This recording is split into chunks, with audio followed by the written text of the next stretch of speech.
اعتکاف ہے کیا چیز؟ اعتکاف کا لفظی معنی ہے اپنے آپ کو روک لینا اللہ رب العزت کی قربت کی خاطر، اللہ کے گھر۔ حضرت عطا خراسانی رحمت اللہ تعالی علیہ سے کسی نے پوچھا کہ اعتکاف کیا ہے اور معتکف کسے کہتے ہیں اور کس طرح بندہ معتکف ہوتا ہے؟ یہ محدث سے وقت کے بہت بڑے محدث علامہ عطا خراسانی رحمت اللہ تعالی آپ فرمانے لگے کہ معتکف اس شخص کی مانند ہے جو اپنے آپ کو اللہ کی دہلیز پہ لا کے کھڑا کرے اور ساتھ ہی مولا کی بارگاہ میں التجا کرے کہ باری تعالیٰ میں آ گیا ہوں، اور جب تک تو میرے گناہوں کو نہیں مٹا دے گا میں ٹلنے والا نہیں، میں ہٹنے والا نہیں۔ اور رب کریم بھی فرماتا ہے میرا بندہ آ گیا ہے تو وہ قدردان ہے، وہ آنے والوں کو خالی جھولی سے نہیں بیچتا بلکہ جھولیاں آباد فرما دیتا ہے۔ اور معتکف کے 5 بڑے فوائد ہیں جو علماء نے بیان فرمائے۔ وہ فرماتے ہیں سب سے بڑا فائدہ تو یہ ہے کہ بندہ اپنا سارا وقت اور اپنا مکمل بدن اللہ کی عبادت کے لیے وقف کر دیتا ہے۔ اور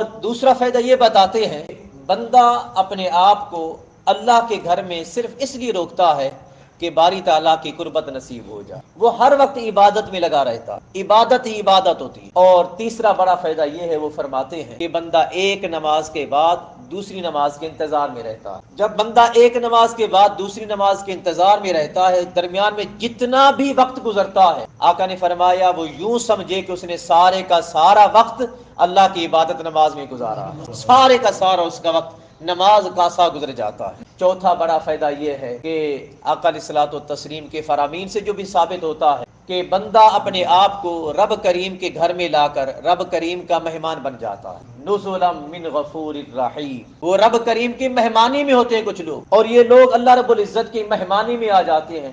جب اللہ کی مہمان نوازی میں آتے ہیں تو آپ ہی جانیں، آپ ہی بتائیں کہ ہر کوئی اپنے مہمان کی تواضع کرتا ہے کہ نہیں کرتا، اس کی عزت کرتا ہے کہ نہیں کرتا؟ آقا نے فرمایا مہمان کی عزت کرنا ایمان کا حصہ ہے۔ جی لوگوں، جب ہمارے لیے ایمان کا حصہ ہے، وہ جس نے ایمان ٹھہرایا ہے ہمارے دلوں میں وہ کتنا قدردان ہوگا، وہ کتنا قدردانی کرتا ہوگا۔ سو جو بھی اس کی دہلیز پہ اس کا مہمان بن کر آتا ہوگا تو یقیناً ایمان کی حالت میں امید ہے کہ رب کریم اس کو خالی نہیں بھیجتا ہوگا، اس کی ساری مرادیں پوری فرماتا ہوگا۔ اور اس آخری اشرا کو آقا علیہ الصلوۃ والتسلیم نے فرمایا رب کریم نے جہنم سے نجات کا اشرا ٹھہرا دیا ہے۔ سب سے بڑی بات تو یہ ہے کہ رب کریم اس بندے کو جہنم سے نجات عطا فرما دیتا۔